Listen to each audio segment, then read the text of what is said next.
So we want to just jump into this? Yeah, let's just jump in. So Tuesday Talk this week, our subject is coming soon listings. I think there's still a lot of confusion out there with when can I start marketing the property? When does it have to go into the MLS? What was the NAR policy that came into effect in January? How does that affect me and my seller? You know, maybe they want me to start advertising it 2 or 3 weeks in advance. What are we able to do? Right. Signage, marketing, the whole gamut. So, and I mean, we've been dealing with this coming soon thing for years. Yeah, since the market's just been so crazy. Mm-hmm. And the issue, well, it's 2 issues really. Yeah.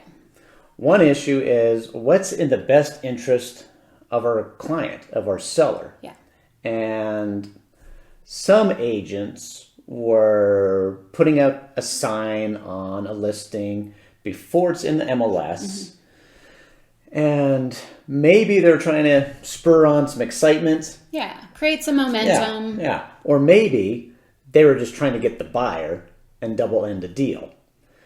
So if they're trying to double end a deal and they didn't really explain this to the seller, hey, it's not really in the MLS yet.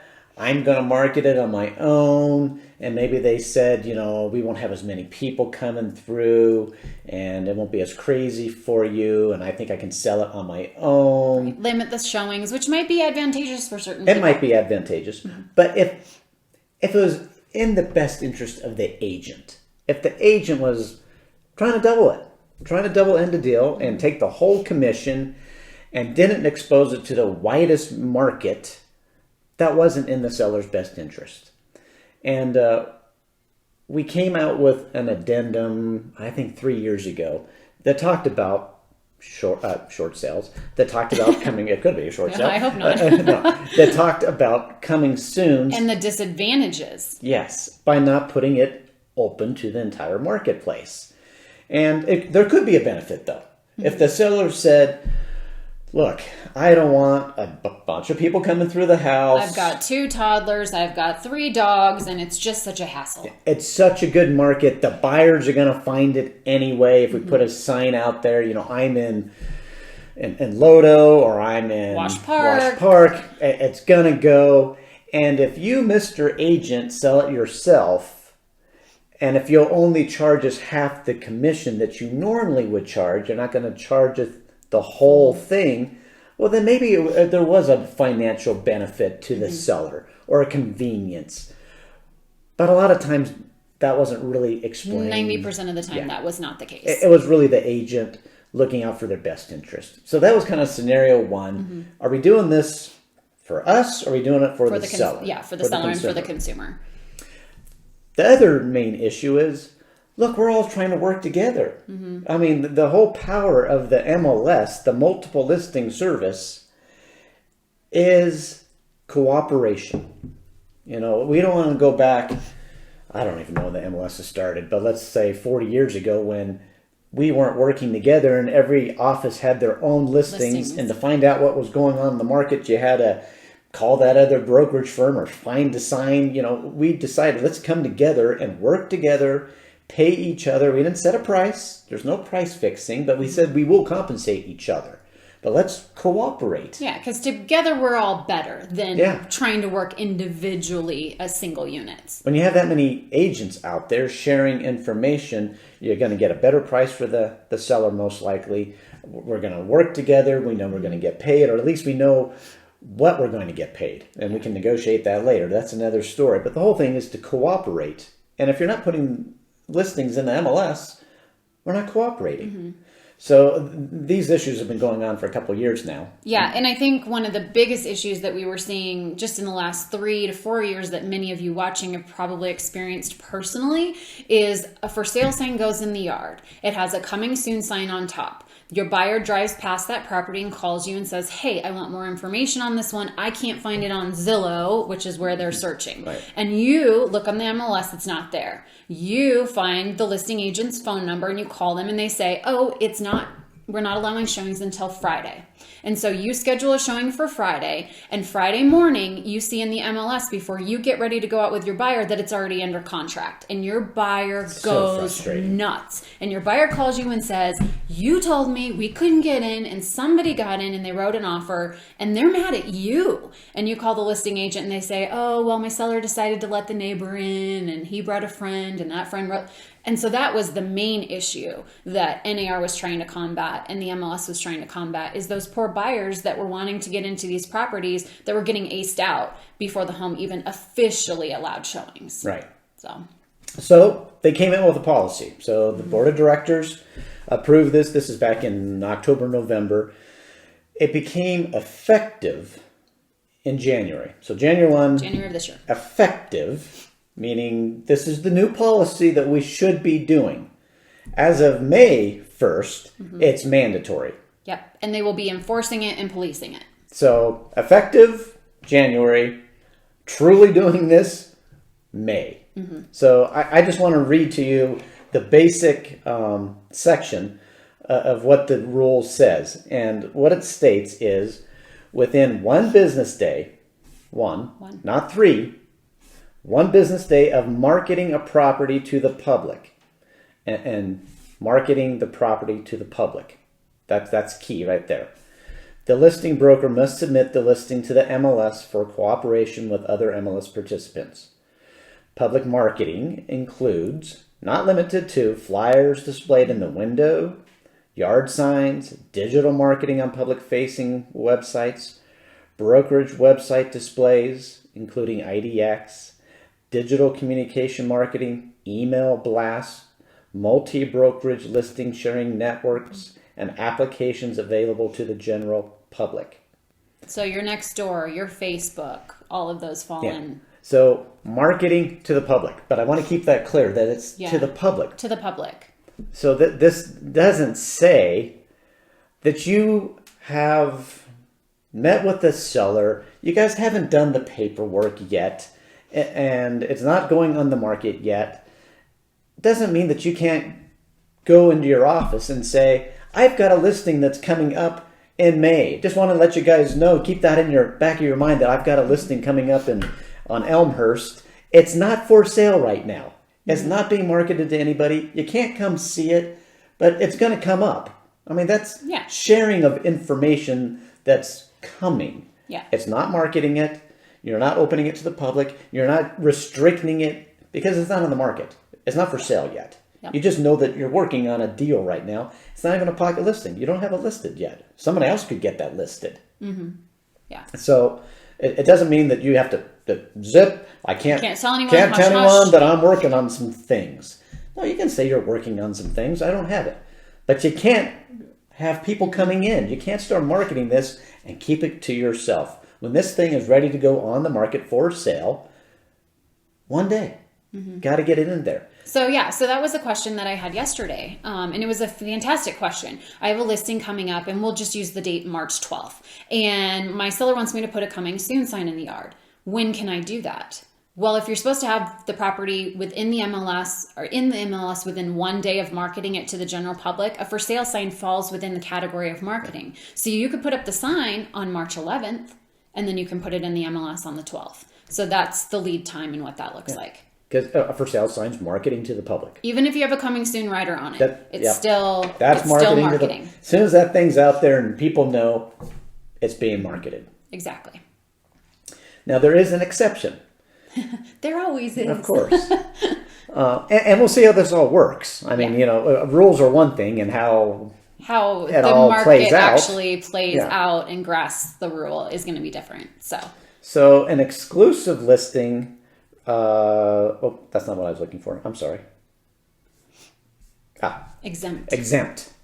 If the seller refuses to permit the listing to be disseminated by the service, meaning the MLS, the participant may then take the listing, office exclusive, and such listing shall be filed with the service but not disseminated to participants. Filing of the listing should be accompanied by a certification signed by the seller that he does not desire the listing be disseminated by the service. So, what's that say? So, what does that mean? What's that mean? dissect that. Yeah, if for some reason your seller's like, look, I don't want a bunch of people traipsing through this. I don't want my neighbors to know about the property. Yeah. Maybe there's a divorce situation going on, or maybe there's someone who's sick in the home. Yeah. I don't know. Elderly. Things there's all come kinds up. of stuff. We can keep this in the office and share it only within our office, exclusive to our office, and that would be okay. Yeah. It's still going to be in the MLS as far as for information, but nobody's going to see it. So, and this is why effective January 1, implemented in May, because right now our MLS doesn't have the capability of putting information in there. Well, maybe they've got it fixed by now, but they didn't have the capability of putting information in there but not sharing it. But yeah, not having it distributed out to everybody. So that's why the May. But we could keep it in office, and you could tell only our agents in the office and sell it in-house. Again, you got to think of the best scenario for the seller. Yep. Are we going to reach the largest amount of people? Are you going to get the highest and the best price? And again, that might not be what they're most concerned about. Their concern might be more privacy, restrictive of showings, keeping it off the public sites, because once it hits public, everybody knows about it. Right. So that is one exception to the rule. And those will be few and far between. Yeah, I mean, we're not going to be able to manipulate that to use that for 90% of listings. Oh, hey, let's try and do an office exclusive. But, for a few scenarios, that's going to be kind of our little loophole. So the long and short of it is no more real coming soons like we've been doing it. You put the sign up there and it sits there for 2 weeks and, oh my gosh, it happened to sell and I wasn't even letting one in, but it happened. You can't, when you put the sign up there, you need to be ready. You got to be ready. Yeah. And within 1 day, it's got to be active in the MLS and open it up for everybody. Exactly. So the MLS is set up right now. And of course, what I tell you right now isn't going to apply in May because it's all going to change once the policy is fully implemented. Right. But right now, RE Colorado does have the option for you to enter a listing as a coming soon. And it can sit in the coming soon section for up to 7 days. And it's not syndicated out on the internet. It's not syndicated out to other brokers. It's only visible to Equity Office, our office. So right now, you could potentially enter in a listing within your 24-hour window, but have it sit as a coming soon sight unseen for up to 7 days. So say you have a listing that you just signed today and the seller says, I don't want it to go active until Friday. You could put it into the MLS in the coming soon section right now and activate it on Friday. So you've had an opportunity to data entry everything, upload your photos, have it ready to go, and then all you have to do is flip it over to active on Friday and start showings. Nice. So that gives you 48 hours to get it going, but you're still within compliance because you physically put it into the MLS. Makes sense. So that makes sense. Good. Yeah. But know that it's not syndicating. It's not going anywhere. It's just kind of sitting there waiting for you to activate it. And if it sits there for 7 days, it automatically activates for you. Yeah. So, okay. Yeah. Perfect. So you did have a question, though, yesterday about, so we have this new rule. Yeah. However, meaning an agent, is seeing in their neighborhood homes that are selling that never hit the market. Yeah. How's that happening? Well, not everybody is going to play by the rules. Yeah. Okay? Not everyone's going to play by the rules. We teach you the rules and we expect you to abide by them, but not everybody will. There are exemptions. So... or exceptions. Exceptions, yep. Maybe you heard in the neighborhood of a home that sold and you never saw it go on the market and you're thinking, oh my gosh, what did somebody do? This could have sold from family member to family member. Yep. Or friend to family. I mean, we get these all the time where you guys get in the middle of a transaction because somebody brings you in. Yep. They call you up and say, hey, look, I'm looking at selling my house on Elm Street, and my friend has always wanted to buy it. Mm-hmm. Can you put it together for me? Can you do all the paper? We don't know what we're doing, and we need guidance. But they're already bringing buyer-seller together for you. So, I mean, that didn't need to go on the market. You know, sellers come together with other buyers and then solicit us sometimes. After the fact sometimes. So that could be a scenario. It could be an office exclusive. So that's allowed, that we already talked about. How's another way? It could have actually been a for sale by owner, and the buyer had a realtor, and so the realtor came in, helped with that for sale by owner transaction, and then enters it in for sold data into the MLS. So it can be utilized as a comp for an appraiser. So it never physically was on the market because it was a FSBO, but it shows up in the MLS because that buyer's agent says, hey, this might be valuable for future listings in the area or an appraisal. So that's another one. That's another one. Good. But it's generally that word of mouth. And that happens a lot. I mean, that does happen a lot, that people just come together and don't ever put things on the market. And not because it was the agent. Not because the agent marketed it. That did it. Yeah. So I don't want people running around thinking that, oh my gosh, all these agents are unscrupulous and doing things secretly. I think there'll be a few instances here and there where people aren't playing by the rules. That happens. But I think more times than not, things just come together without it ever happening to hit the MLS because of people talking and sharing. Exactly. I'm thinking of selling my house. And somebody hears that and it drifts, and then they put the deal together and bring in an agent to help, make the whole thing happen. So, yeah, and then the other question that we tend to get occasionally is, how do you report someone like this? If you think there's something kind of fishy going on, or how does someone get caught if they've been advertising a property as a coming soon for 2 weeks and it never went into the MLS? We aren't the police. You're not the police. But you can reach out to RE Colorado. They do have a violations department, and you can go in and you can submit a violation and say, hey, I don't know if this agent did anything wrong, but it just doesn't seem like the timeline is lining up. Could you guys look into this? And they have a department that actually does that. Yeah. So don't worry about calling Todd and saying, hey, can you look into this? Or you doing some serious research. Just go straight to RE Colorado, and they will do that on their end. Yeah, I mean, they have a whole rules and regulation committee, and I mean, they'll go after this kind of stuff. But please don't call. I mean, I do get people calling me. Nothing we will you can call do their about broker? It's like, I am definitely not the police. I will police us. And make sure that we're doing things the right way and we're playing by the rules. But I'm not here to police other companies and what people do. Yeah, so they're a good resource for that. Yeah. Another scenario is they might not be part of the MLS. Oh, that was that's a very good one. Not all real estate licensees are part of the MLS. There are some really small companies or fringe agents that they search for homes just through through Realtor.com or the RE Colorado online public site.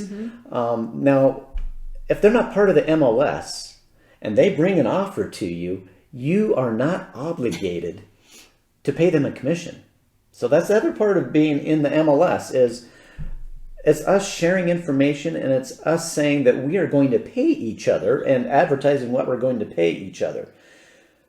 But this is to those who participate in the MLS. If you're not in that MLS, you don't have to pay get someone. treated the same. No. So unless they write it in the contract. And we had this happen to an agent last year. It was an equity agent that was the listing agent, and a non-MLS participant came in, wrote an offer. They didn't put it in the additional provisions what the commission would be, and they did not get paid at closing and wanted to know why. And it was because there was no agreement for offer of compensation. And that was completely within the seller's right and the listing agent's right not to pay that agent. So it was a good lesson for that non-MLS participant.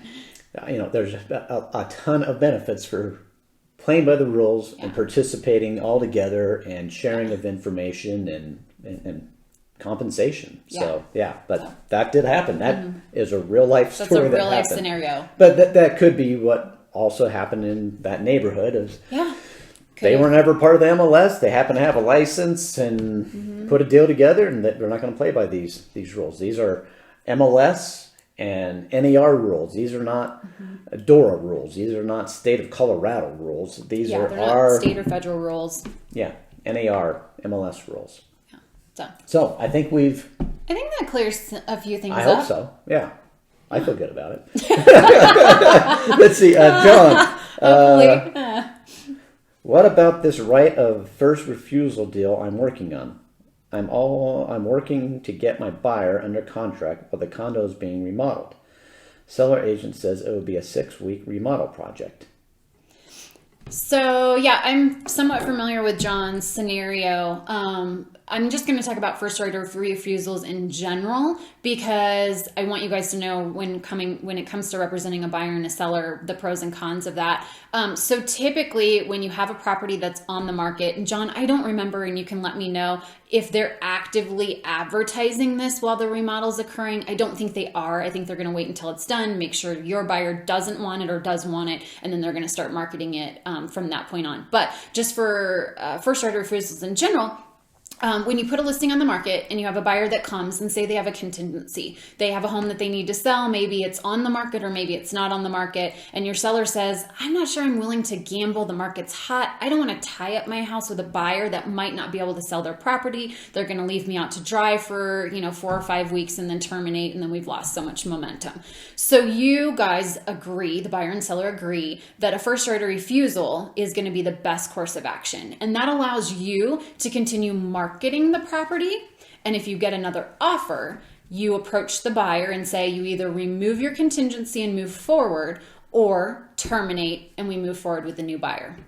The downside to first right of refusals is RE Colorado rules and regulations require you change the property to pending status, accepting backups, and then there's a first right of refusal kickout box that you can mark. So unless you're going in and specifically searching for pending properties with a first right of refusal kickout, that listing is not going to come up in an active search. So as a seller's agent, you're going to limit the visibility of that property substantially. I'd say that if you were getting, 10 to 15 showings a week, you may have 1 or none showings from there on forward. As a buyer, it's advantageous because it ties up the property and you know that the seller's marketability value goes down and the likelihood of them finding another buyer that's going to kick you to the curb is pretty slim to none. So as a listing agent, you can still do open houses, you can still do Facebook marketing, you can still promote it at office events, out of company events, but in the MLS, it will show up as pending. It's just got that kick out box. So John, for you, it looks like they're not marketing the property between now and when it's done. I don't see any negative repercussions for your buyer whatsoever because unless that agent promotes it within his office and someone happens to say, I've got a buyer this would be perfect for, nobody else is going to see it. It's not on an IDX feed. It's not in the MLS. So I think you're going to be just fine. Yeah. No, real good. Yeah. You're in the best scenario, actually, for a first right. Yeah, absolutely. So if your buyer decides they do want to move forward and then that listing agent starts marketing the property with the seller, there could potentially be, some exposure issues. But again, it's coming up as pending status. And if you see it in the MLS as active, you hit that violation button and you send it to RE Colorado because he has to advertise it as pending first right.